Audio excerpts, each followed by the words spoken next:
അതിനുശേഷം പിന്നീട് കാണുന്നതെന്ന് പറഞ്ഞു കഴിഞ്ഞാൽ നമ്മുടെ അലീനയും മനുവും കൂടി അവരുടെ വീടിൻ്റെ ഉള്ളിലേക്ക് കയറുന്നതാണ്. അപ്പോൾ ആ കയറുന്ന സമയത്ത് കൃഷ്ണമോളെ കാണുന്നുണ്ട്. അപ്പോൾ ഒരു ലോഹ്യം പറിച്ചിൽ, കുശലം പറിച്ചിൽ കാണുന്നുണ്ട്. എവിടെ നിന്നാണ് അലീന ചേച്ചീനെ മനുവിന് കിട്ടിയെന്നുള്ള രീതിയിൽ ചോദിക്കുന്നുണ്ട്. അപ്പോൾ പുള്ളി എന്തൊരു ചളി പറയാനുണ്ട്, മറ്റേ മാങ്ങ കൊഴിഞ്ഞ് കിടക്കുന്ന പോലെ താഴെ കിടന്നത്, അപ്പം പുള്ളിക്കാരത്തിനെ പെറുക്കി എടുത്തുകൊണ്ട് വന്നതാണെന്നൊക്കെ പറയുന്നുണ്ട്. അപ്പം നമ്മുടെ അലീന കൊല്ലപ്പള്ളി പോയ കാര്യം പറയുന്നുണ്ട്. അപ്പം എന്തിനാണ് പോയതെന്നുള്ള ഒരു ഇതിൽ കൃഷ്ണമോൾ ചോദിക്കുന്നുണ്ട്. അപ്പം എല്ലാവരോടും യാത്ര പറയാൻ പോയതാണെന്ന് പറയുന്നു. അപ്പം കൃഷ്ണമോൾ ചോദിക്കുന്നുണ്ട്, അമ്മേനോട് യാത്ര പറഞ്ഞു എന്നും ചോദിക്കുന്നുണ്ട്. അവിടെ ഇപ്പം എല്ലാവരും ഹാപ്പിയാണല്ലേ എന്നുള്ള രീതിയിൽ നമ്മുടെ കൃഷ്ണമോൾ പറയുകയാണ്. അപ്പം നിങ്ങളെങ്കിൽ സംസാരിച്ചിരിക്കുന്നു പറഞ്ഞിട്ട് അലീന ചായ എടുക്കാനായിട്ട് കിച്ചണിലേക്ക് പോകുന്നുണ്ട്. ആ പോകുന്ന സമയത്ത് അവിടെ ബാലചന്ദ്രൻ വരുന്നു. പുള്ളി ഇങ്ങനെ വന്നിട്ട് അലീന കൊല്ലപ്പള്ളി പോയ കാര്യവും ഇപ്പം എല്ലാവരും ഹാപ്പി ആയിരിക്കും അല്ലേ എന്നുള്ളൊരു ചോദ്യം ബാലചന്ദ്രനും ചോദിക്കുകയാണ്. അപ്പം അതിന് റിപ്ലൈ ആയിട്ട് പറയുന്നുണ്ട്, എല്ലാവരും അല്ല, ചിലർക്ക് മാത്രം ഓക്കെയാണ് അലീന പോകുന്നതിൽ നിന്നുള്ളൊരു സത്യാവസ്ഥ പുള്ളിക്കാരൻ പറയുകയാണ്. അപ്പം പുള്ളി നമ്മുടെ മഞ്ജുവേട്ടൻ ചോദിക്കുകയാണ്, അലീന പോയതിന് ശേഷം എന്താകും എന്നിങ്ങനെ ചോദിക്കുന്നു.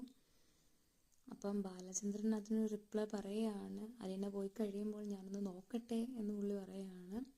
അപ്പോൾ തന്നെ മഞ്ജുവേട്ടൻ വൈജയന്തിയുടെ വരവിനെ പറ്റിയിട്ട് ഒന്നിങ്ങനെ ഒരു ഹിൻഡ് കൊടുക്കുന്നുണ്ട്, ഇങ്ങനെ ഓർമ്മിക്കുകയാണ്. അപ്പം പുള്ളിക്ക് നമുക്കറിയാം, നമുക്ക് ആദ്യം കാണുന്ന സമയം ഒരു ഹെൻടെക്ട് ആയിട്ടുള്ള ഹസ്ബൻഡായിട്ടാണ് കാണിക്കുന്നത്.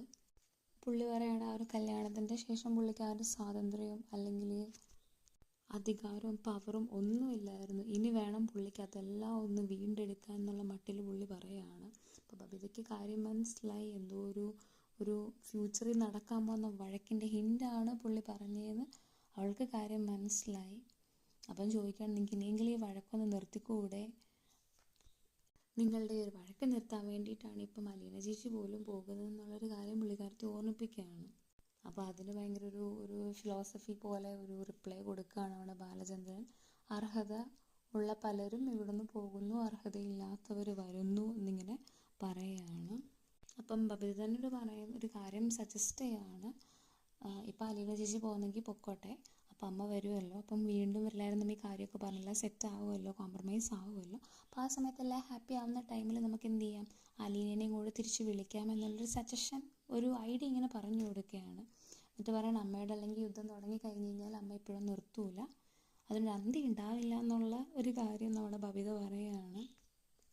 അപ്പം നമ്മുടെ ബബിതേനോട് പുള്ളി ഒരു റിപ്ലൈ കൊടുക്കുന്നുണ്ട് ഒരു ചെറിയ പുച്ഛത്തോടെ. എന്നിട്ട് നീ കുട്ടിയാണ് മോളെ, നിനക്കൊന്നും അറിയില്ല എന്നുള്ള രീതിയിൽ പുള്ളി പറയുകയാണ്. പലതും നീ അറിയാൻ പോകുന്നതേ ഉള്ളൂ എന്ന് പറയുന്നു.